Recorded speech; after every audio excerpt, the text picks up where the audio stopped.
Hello and welcome to today's webinar, Incident Response, Proactive is the Best Medicine. I'm Dan Ayala and we're going to get started.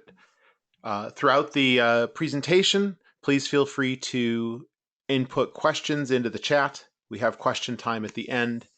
Please feel free to raise your hand if you have questions throughout, although I can't guarantee that I'll see the little hand raise as we go, but we can definitely take questions throughout and at the end.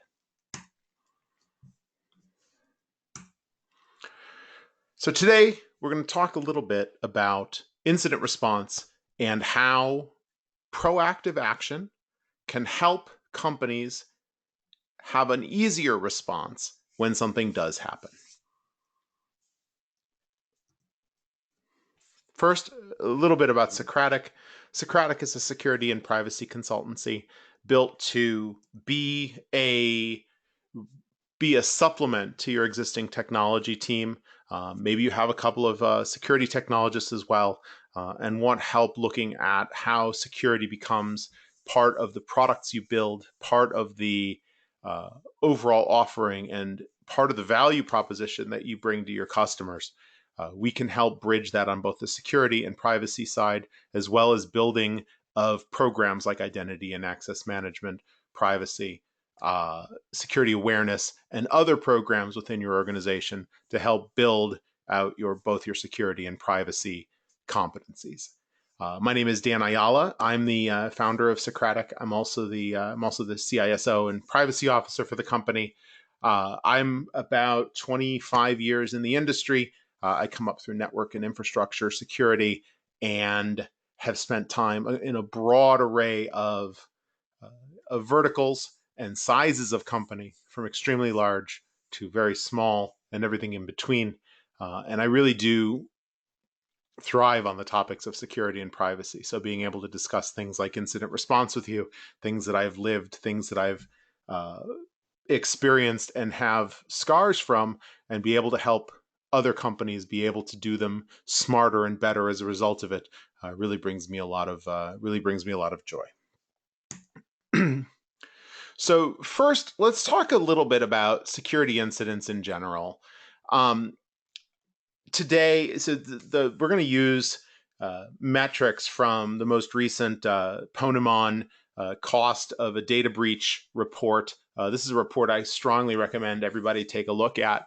It's very useful in understanding better the various types of attacks that are out there in the world and the relative costs that can impact businesses as a result of them. So through this, there are a number of common security incidents that come out. Things like phishing, or more specifically spear phishing, social engineering attacks, in which people attempt to get information from colleagues, from employees, from staff, from contractors.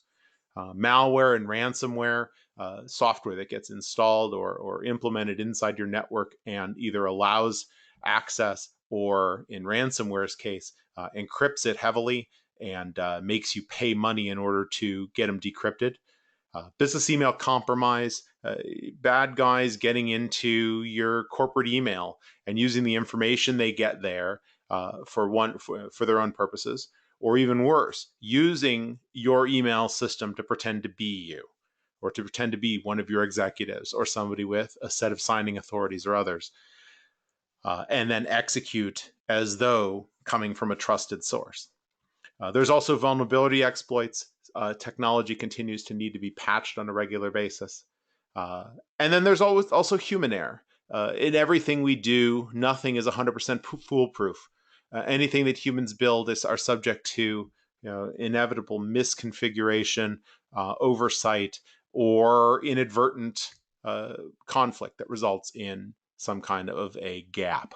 All of these are common security incidents. And if you look at the graph on the right, 50% of the types of attacks that were documented in the Ponemon study were related to malicious or criminal attacks. Those are going to be the ones at the top of the top 4 or 5 on the list on the left. But human error is 25% of the ring. So we need to chalk a lot up to humans and educating humans in order to be better at preventing security incidents. So we start with how we teach, teaching our colleagues well. Um, the notion that people are our biggest asset is absolutely true in business today. But at the same time, people are also our biggest potential liability. The fact that there are people as part of processes, that there are people reading emails, there are people executing in technology means that there are also people that are potentially exploitable by those who want to do harm to companies. So spending time educating is the first precursor to incident response, because it in and of itself reduces the potential of getting any of those the human-based risks on the previous slide. Uh, Having security education once helps. Having security education ongoing helps infinitely more, because it then becomes part of the ethos of the person, of all of your colleagues, of all the people that are part of the company. And it doesn't have to be deep. It doesn't have to be time consuming. But what it has to do, what it has to be, is relatable. So spend time. I talk about SANS, Know Before, Wombat. There's a whole host of other products out there that companies of all sizes can use to buy awareness training, either in the form of videos or response to. If you click on a phishing email that's a test, it can provide you with instant response to tell you more about what you did wrong or what you should look for. But these can be very small tidbits that can provide instant feedback to people about a security or privacy topic. The fourth point around relatability, though, I think is equally, if not more important. The fact that people live in technology both at home and at work means that they also care about security in both of those realms. So one of the ways that I've found to be very useful in educating people is to put the security education and the privacy education into the terms of their home life. Build a security program that helps them be better at using technology at home. This means that they will also bring that same action back when they use technology in the office.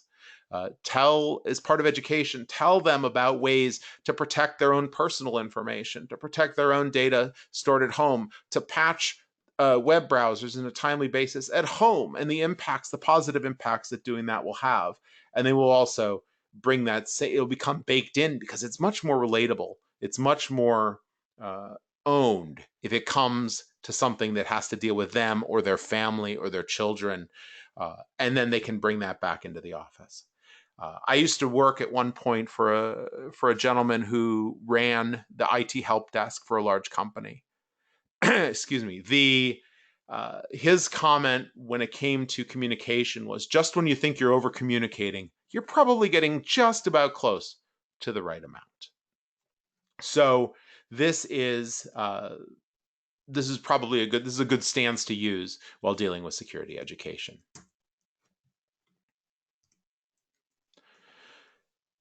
A couple of real world items around ransomware. I mentioned it earlier as one of the key incident types that you will see. These are very recent in the past few months.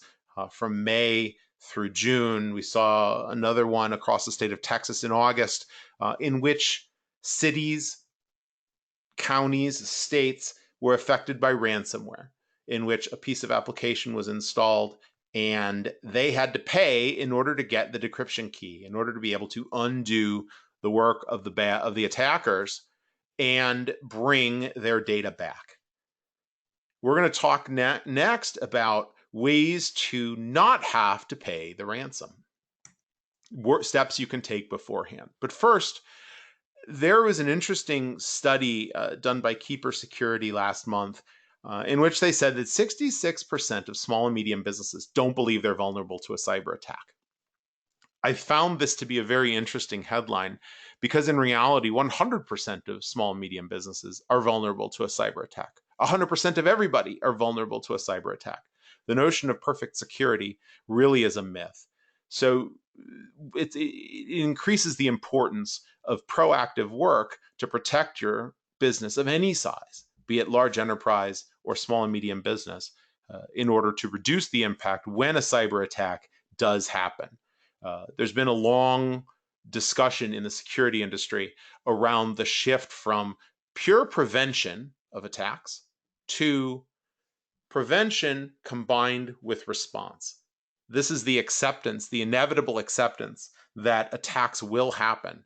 And so much of how a company responds will define how the company comes out of that incident, how they exit, how they're viewed by their customers, whether or not there's still a company remaining.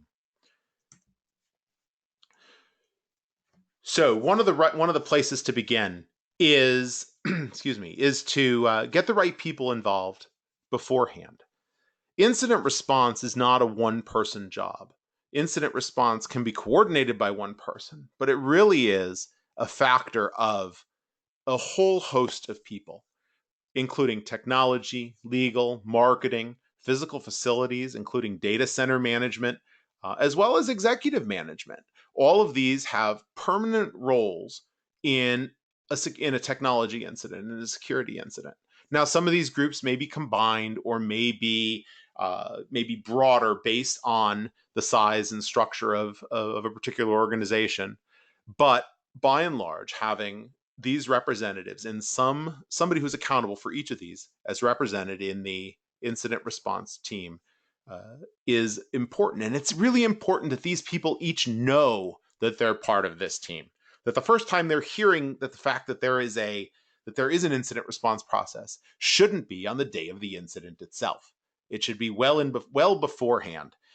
And there should be a backup to each person for each of these areas. There may be some overlap, but each person needs to understand I am the primary for technology and I'm the backup for legal, etc. Before going in, so they know the role they play. It's important to also establish an incident manager, somebody who's coordinating. It doesn't have to be their full-time job, but somebody who, when an incident happens, they're the one coordinating everything.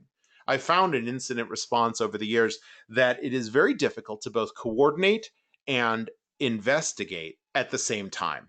So having an incident manager that is defined and explicit allows them to focus on the coordination and everyone else to be able to focus on the investigation.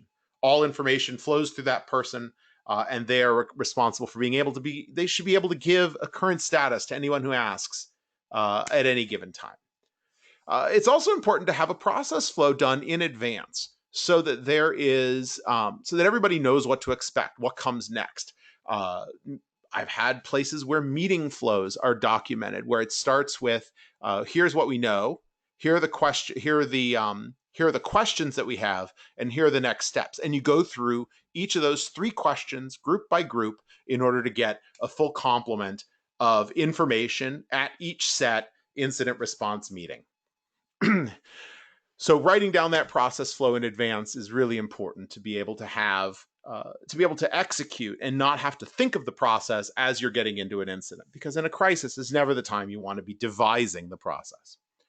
It's also really valuable to meet at least twice a year for a couple hours to practice the incident response. Make up an exercise, make up an incident, and practice it. Say, what would you do now? We know this. Think of it if you've ever played Dungeons and Dragons. There's a dungeon master who orchestrates a scenario. Set up time to walk through that scenario. And as people come upon a decision point, give them new information. See how they respond. See how they work in each of their roles. See how they work together. It also helps to build a team mindset amongst this group so that they can operate well on the day of an actual incident. If you have the ability, do a live test too. Break something not critical to the business. Tell a few folks you're going to do it, but see how people respond in real too. If you have the resources and the time to do so, it certainly is a valuable exercise. And make sure you take away from it lessons learned so you can build that back into your incident process. It's also really important to have outside relationships. Companies of all sizes for a number of reasons, it's hard for companies of any size to keep all of the resources necessary on hand all the time. Their outsourced IT support, whether it's your desktop support or servers or help desk, all of those have the potential to have outsourced IT support. Make sure that those suppliers know their role in your incident process before it happens. Same with a cloud service provider. If you're not hosting internally and you're hosting at Amazon or Microsoft or Google or others, make sure that representation from those organizations know their role. You know how to contact them when an incident happens. Same with the landlord. If there's a physical issue, flooding, electrical power outage, or some kind of other physical terror attack in an area, know how to get in touch with the landlord of all of the locations in case you need to physically move devices from one to another, get physical access that you wouldn't normally have those relationships built in advance. Outside counsel, increasingly the laws are being matured to include required notification around security incidents or security or data breach or privacy incident. These are also being codified in contracts between companies and suppliers. So having counsel either inside the company or outside the company or both, having them be ready and part of the team is important to being able to respond. In some jurisdictions, you have only 72 hours to respond from the time you have an incident to be able to start notifying either government groups to notify them that you had an incident, or the users themselves, depending on where you are in the world or where they are in the world. You have a limited amount of time. So that's not the time to start finding a lawyer to help you navigate the laws that are involved. Have that in place, those relationships in place beforehand. And cybersecurity experts, if you have an organization that doesn't have a full in-house security team, build a relationship with an outside group. And I think there's two distinct functions here. One is around incident response, helping to develop incident response plans, helping to establish the process. But then another is around forensics and the actual digging into the technology to understand what happened, what was taken, and how big, how bad, what does the breadbox look like? Those are two likely distinct functions, although some organizations can have them together. They may be in-house, but if not, then you may want to go outside for them. Another is a public relations firm. This may come through your marketing team. This may already exist through your marketing team, but know who to call on the day of an incident. Because one of the key metrics for success in an incident is how a company communicates with customers, what the outside view is, what the outside view to the market is if you're a publicly held company.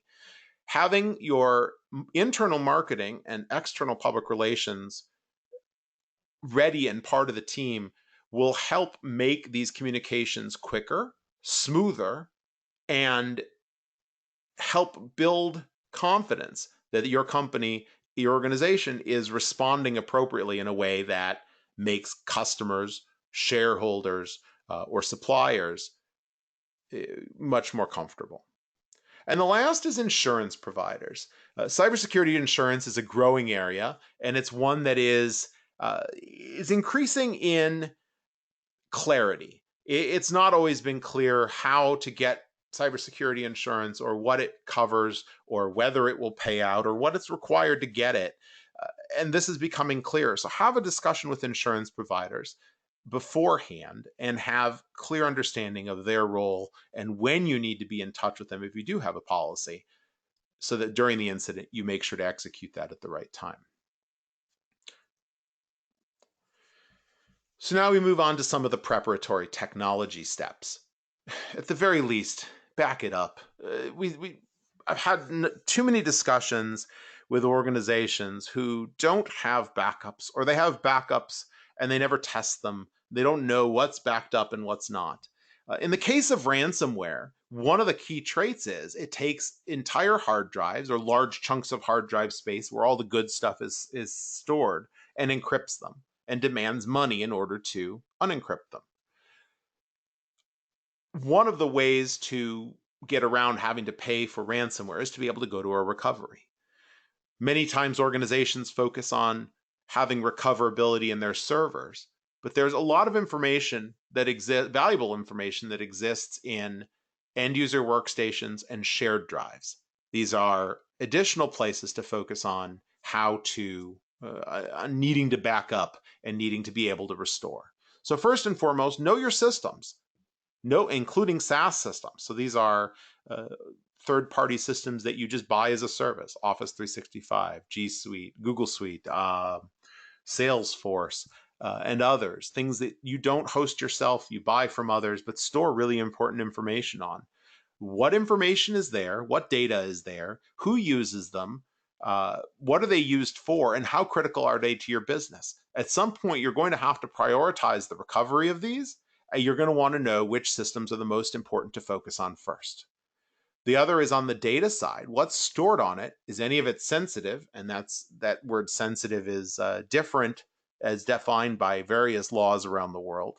But you'll have to decide, you'll have to look at what of it is sensitive, be it personal or be it company sensitive, your intellectual property or proprietary internal processes. And then also what is and is not encrypted. If data that is sensitive, personal sensitive, is stolen, but it's encrypted, your obligations are different or may be different than if that data is wide open and available for an attacker to take. So knowing what is and is not encrypted will help you decide what type of response you need to deal with when an incident happens. Knowing that beforehand means you don't have to figure it out on the day of. We talked about backing up of systems from servers, desktops, and laptops, mobile data that's stored on mobile devices, and cloud storage, as well as internal file shares. So on-premise file shares, as well as things like Dropbox or OneDrive or Google Drive or their equivalents. One of the fundamentals of backing up is not to have it all in the same physical location. So when you do backups, don't keep it all with the servers themselves in case of physical issue or a environmental issue that prevents you from using them. Use remote storage, use over-the-network storage whenever possible. And keep a number of old copies, but make sure you stay within your retention schemes. We don't want to create a backlog of too much information, but this is part of a standard. This should become part of a standard backup regime, but also a restore regime. Test them occasionally to know that they're usable when the time comes. Make sure you can restore, use a few user laptops, and that it works the way it's supposed to. If you're using Office 365 or G Suite, there are drive functions that are part of these suites. Too many companies don't know that these can be integrated into normal processes to replace things like my computer, the user drives and the user shares in both macOS and Windows to become a primary location where even if users are programmed to use My Documents in Windows, it will behind the scenes actually be storing it in OneDrive instead. Those are automatically backed up. And Microsoft have the ability to let administrators go back and select up to X number of old versions so that if something comes through and encrypts them all, an administrator can go back and recover versions that are older. And some backup is better than no backup. It's impossible in one day to completely revamp a backup and recovery strategy. But having some backups is better than nothing. So start with something, back up whatever you can, test them on occasion, and continue to grow the backups and recoveries over time as you continue to grow your security program. I'm going to pause for a moment because I see a number of questions here. Let's see. The term security incidents and personal data breaches are often used synonymously, although due to various legislation can require different actions. What are some key tips for educating people on the differences between security incidents and personal data breaches? I'm going to actually answer a question that wasn't asked here around the use of the term breach.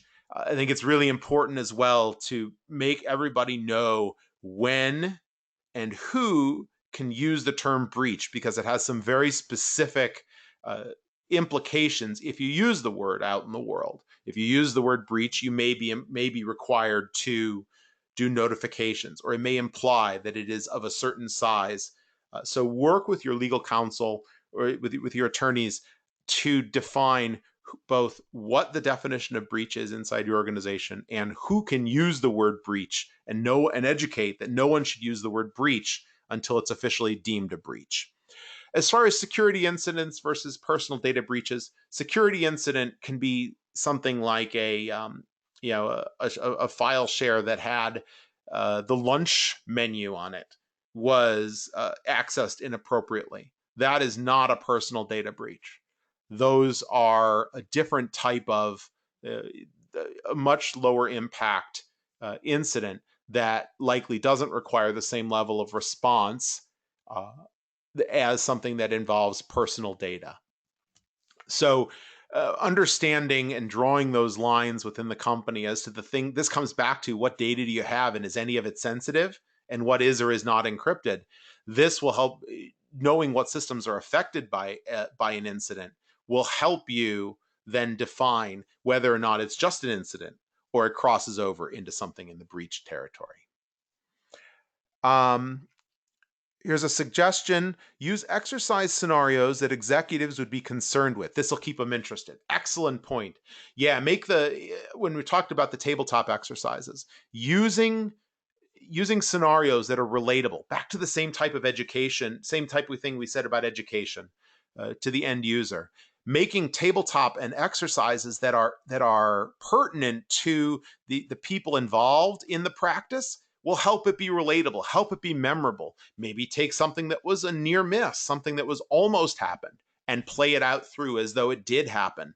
Or something that would be catastrophic to the business if it did happen, and play the other end of the scheme and the other end of the range and see what happens in a case way worse than you ever want to happen, so that you can also be able to respond to something less.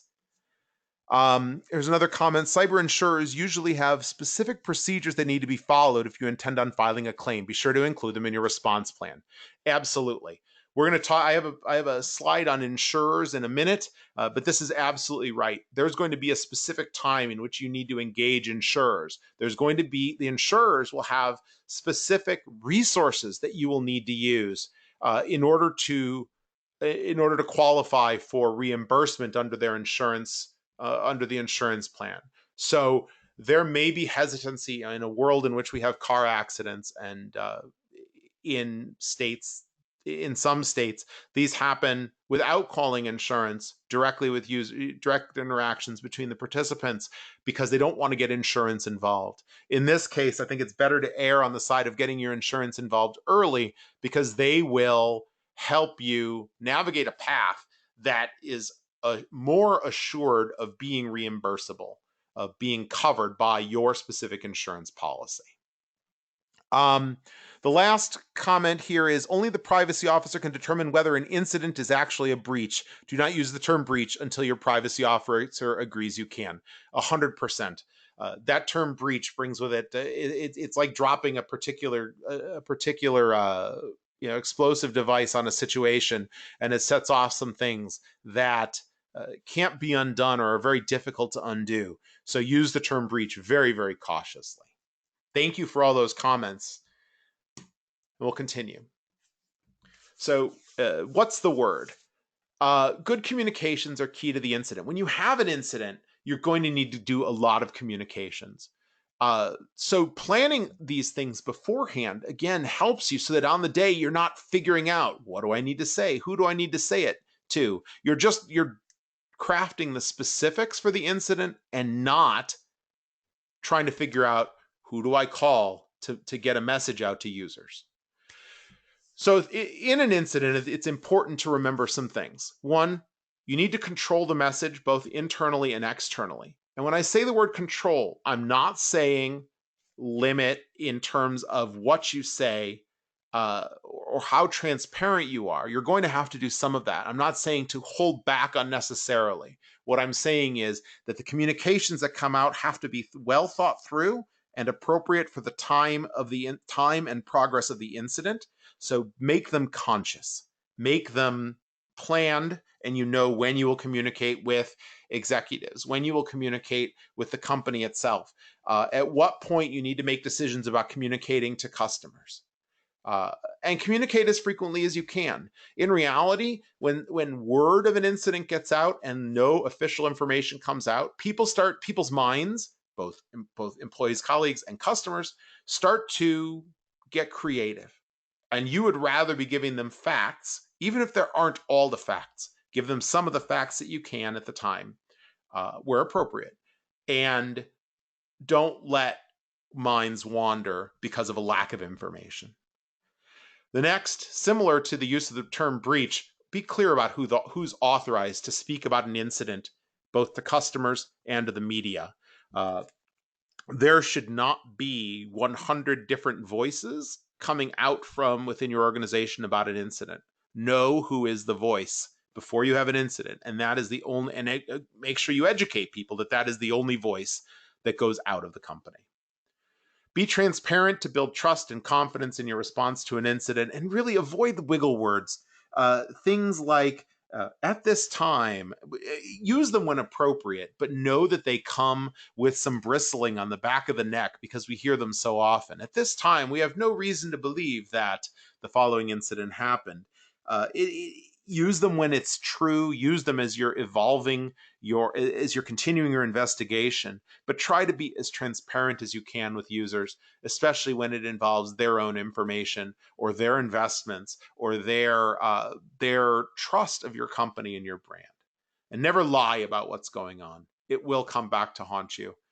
This is a world in which information spreads. Lies will be found out.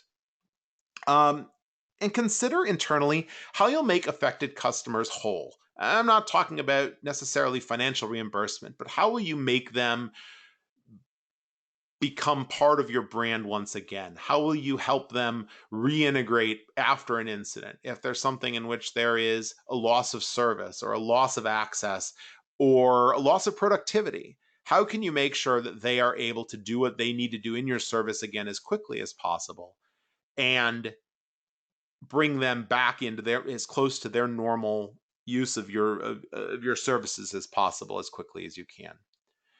And use your marketing team to help messages be poignant and meaningful. We as security and technologists do many great things. Not all security professionals and technologists are excellent communicators to customers, to users, to the outside world. Use marketing teams because they are really good at this. Use them to help craft and hone and edit messages, to get things out in corporate branding, to get things out in a way that helps to build confidence that the whole company is part of supporting an incident response. So now we come to a newer fork in the road. Will you pay the ransom? And this is a discussion that should very much happen before the day of an incident. There are pros and cons to paying the ransom. When you get the note on your screen or on many screens that says, we've encrypted all your data, it will cost you X number of, usually Bitcoin, which translates into dollars, pounds, euros, and others at a measurable rate in order to decrypt it. What do you do?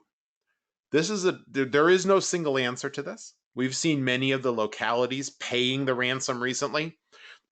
But there are some pros and some cons to think about as you're having these discussions within your company, within your organization. Some of the pros, it is potentially faster time to recover, but not necessarily. You may wait for them to send you a decryption key. You may wait while you have to set up a Bitcoin envelope. Or a Bitcoin wallet. You may have to do a lot of pre-work when waiting in order to get your decryption keys. It has the potential to minimize impact to the business. Again, back to the faster time to recover, potentially. But again, not guaranteed. It's potentially less expensive than recovering and rebuilding the environment if you can just decrypt all the information and theoretically resume service rather than having to get backups out of archives, getting tapes on trucks, getting increased bandwidth to network locations to be able to recover all this data from network-based storage. It might be less expensive, than doing a full recovery and rebuild of the environment. And the fourth one is interesting because it's increasingly supported by the insurance industry to pay the ransom. It helps, it's a quantifiable amount for them. There are some theories, and I've got an article on the next slide, that the insurance companies are themselves, by paying this, are actually fueling a rise in ransomware attacks because it's becoming clear that the attackers will get paid. So they're doing more attacks. The cons, the recovery may be successful, but it may not be successful. You may get a key that doesn't work. They may just take the money and run. You're not dealing with ethical organizations. You're not dealing with places where there are laws to protect the transaction. So your mileage may vary on whether or not paying will actually work. You must figure out Bitcoin in order to pay. You're not sending a wallet or a suitcase full of dollars over to somebody. You have to translate this into a currency that's preferred by ransomware attackers, which is Bitcoin.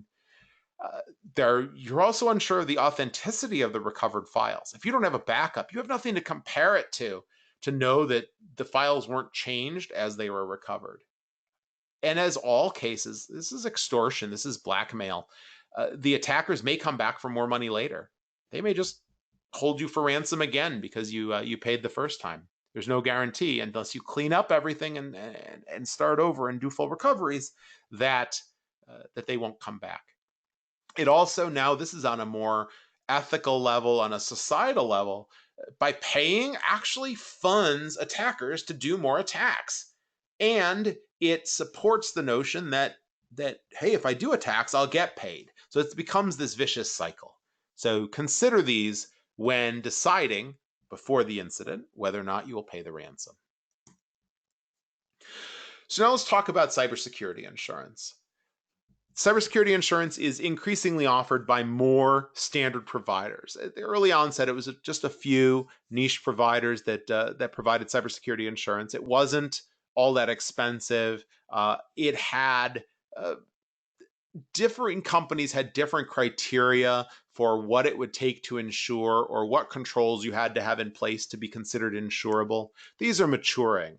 Now, you can still get relatively inexpensive cybersecurity insurance. You can do it with higher deductibles if you want to reduce your sunk costs. And it can be bundled with other business insurances. These are good ways to bring an additional level of risk mitigation to your company without spending a fortune. There are self-assessments that you'll have to do in order to prove that you are insurable, that you're insurance worthy, but please do be accurate when you do those assessments.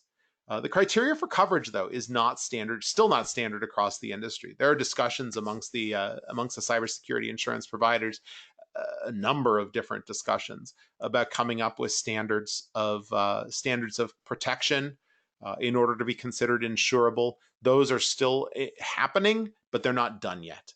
So expect those to play out in the next few years. And hopefully by then we'll then have a common understanding of what insurable is. Much like you see in the auto industry or the home insurance industry, there's something tangible, something definable as to what does insurable mean. And this also helps with better assurance that you will get payout if you do have an incident. Generally, I think that cybersecurity insurance is a good investment to cover unexpected costs, and especially for lost revenue during an incident. But as was mentioned earlier, it's really important that if you do trigger an incident, that you get in touch with the insurance provider early in order to make sure you're following the appropriate process. Don't give any reason why, any excuse why they won't pay out or cover an incident. They oftentimes also have relationships with outside counsel and forensics firms. If you don't have one, they can refer one. If you do have one, check with them to make sure that the one you have is covered on your plan. Think of it like an in-network HMO on the healthcare side, that you has to be a covered provider in order to be covered. There may be diminished coverages if you go to somebody else, or maybe no coverage if you go to somebody that they don't have a relationship with. But evaluate the costs and benefits to your company as you would any other insurance. This follows along with cybersecurity becoming a risk mindset, just like other business risk, be it credit risk, treasury risk, reputation risk, or others. Think of this insurance in the same way you would mitigating those other risks. Your CFO, finance team, and attorneys will have insights into how other risks are assessed against insurance. It's helpful to put this into that same discussion. If you prepare well, you won't have to pay, and you still can recover anyway. Yes, that's my moment as a poet, and that's where the poetry ends. So now we come to the day in which you hear, oh no, we've had an incident. How do I get started? What do I do? Hopefully you've done the pre-planning we talked about. But at this case, regardless, stop and triage. Take a quick moment to look at what's happening. Take a step back. Get your hands off the keyboard and don't start reacting yet. Listen, take a look, triage, much the way you would in a physical crisis at a hospital, where you evaluate what are my biggest problems, what are the biggest risks, what can I reliably take care of with the resources that I have right now, and then try and stop the bleeding. There are cases, however, where reacting and stopping will actually make the problem worse. If you tip off an attacker that you're onto them, they may trigger things like ransomware to start encrypting. If they had been preparing or had been waiting for a future time, they may be able to trigger that. So be conscious about the things that you do and how they're seen by the attackers if the attack is still in progress. Some are better to leave going and some are better to stop. So consult your in-house security team or those outside groups, either the incident response or the forensics group, to help you understand what the best route is. Then kick on that incident response group that you've got planned. Call them to action. All the people that have been previously grouped together and know that they're part of this team, get them on a call. Say, here's what we know. Here are the questions we have, and here's where we're going next steps. That becomes the order of operations for each group by group. This also can be used, by the way, for physical crises, epidemic outbreaks, power outages, or other crisis management. That same mindset of here's what we know, here are the questions we have, and here are the next steps.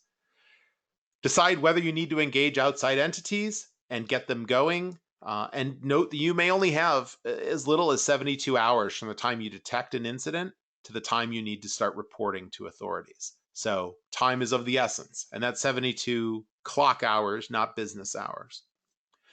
If you think you may need to claim, call your insurance company early in the process and ask them to make sure that that's going to happen, that you're doing it according to the policy that you have and with suppliers that are appropriate. If you didn't plan ahead on relationships, insurance can give you the names of people to use that they will cover. If this is the first time you're thinking about it, you can use their providers. They'll generally have paper in place between them to be able to let them engage quickly. Now we've gotten through the day one incident, and now we're looking at cleanup. Compromised systems shouldn't be trusted.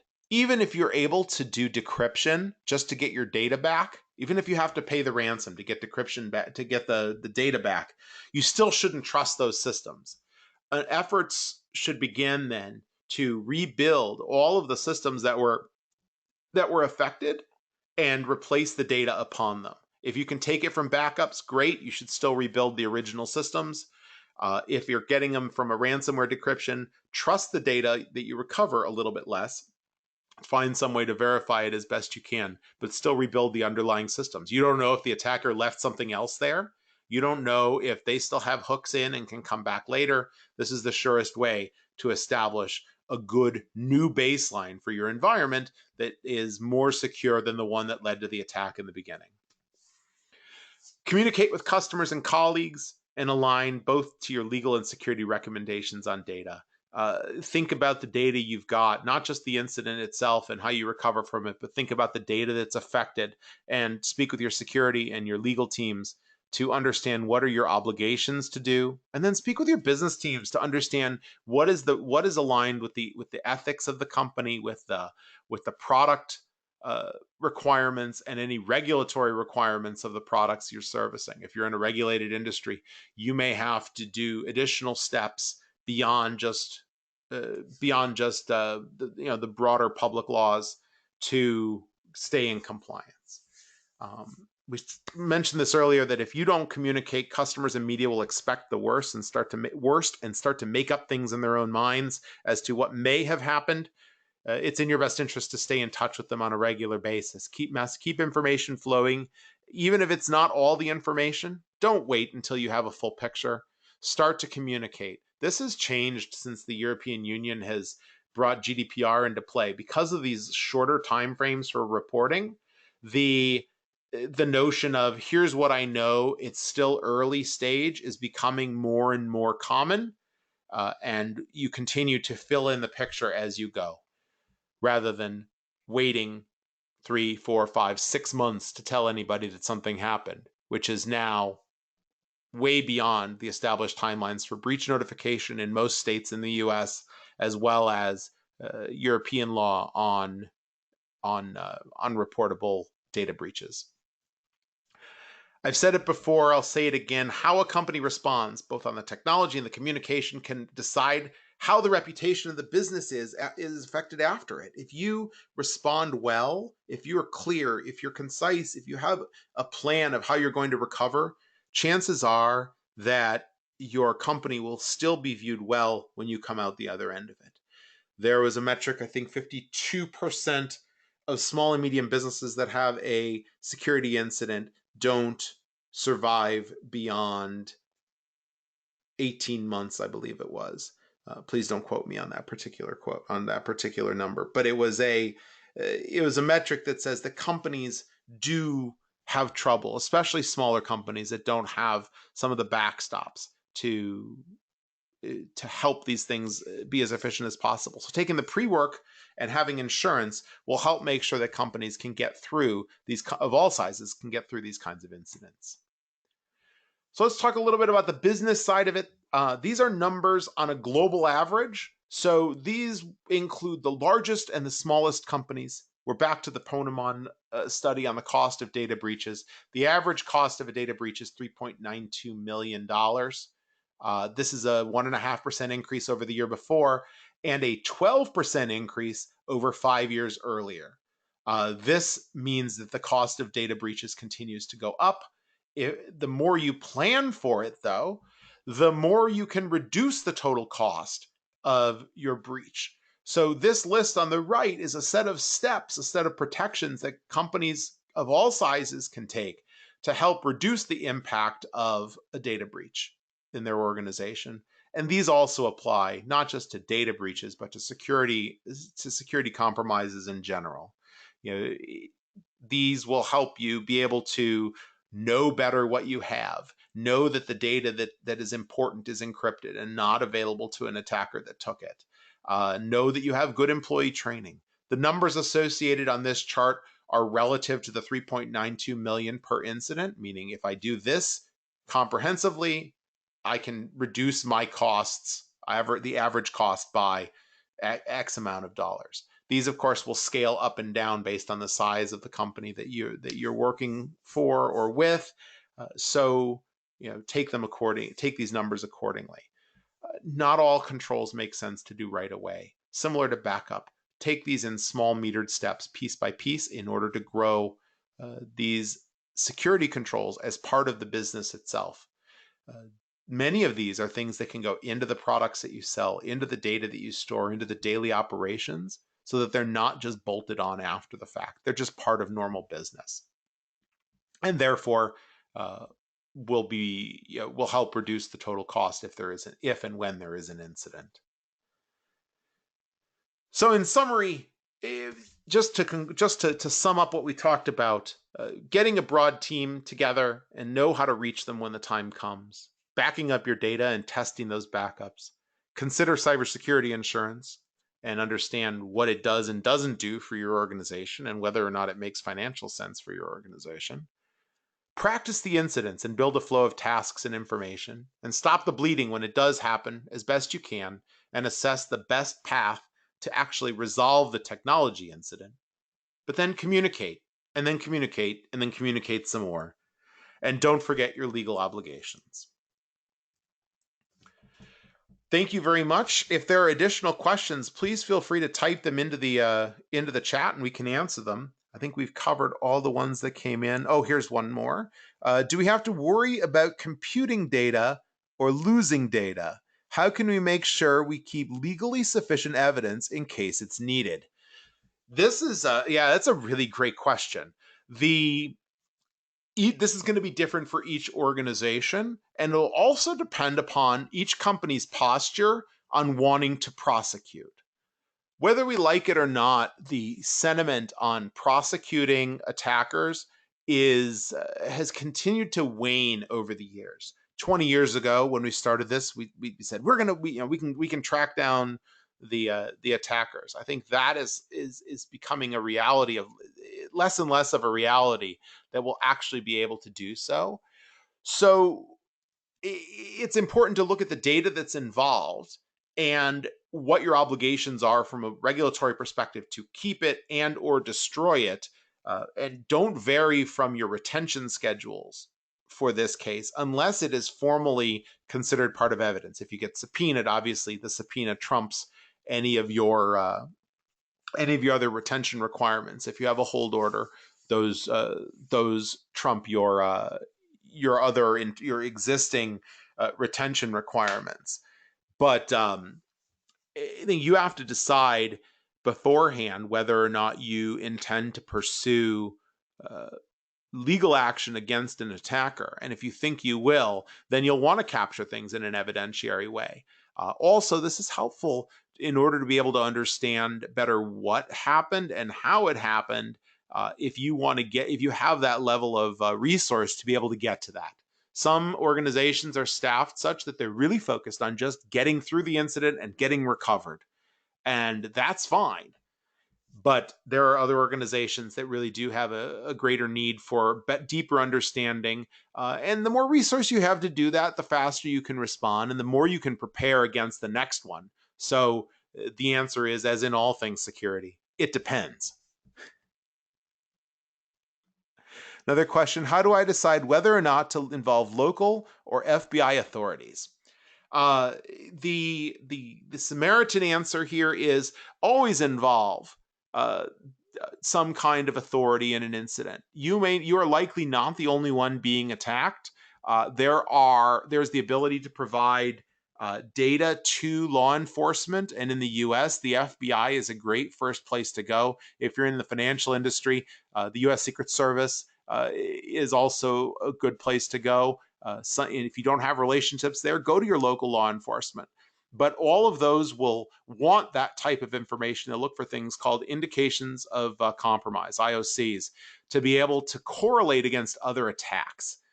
So, this again is a discussion internally as to whether or not you want to share that with law enforcement. Different companies, different verticals, different sizes have different appetites for working with law enforcement.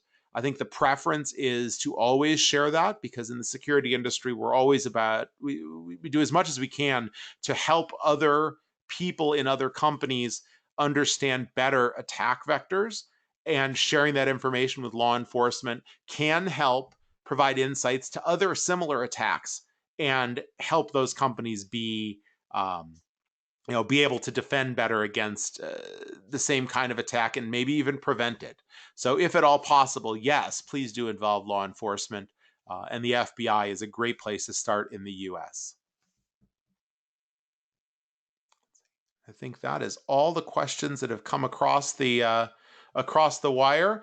Thank you very much for your time. I really appreciate it. If you have any other questions, you can email me at daniel@secratic.com, secratic.com. And we look forward to seeing you on the next of our webinar series, which will be coming soon. Thank you so much and have a great day.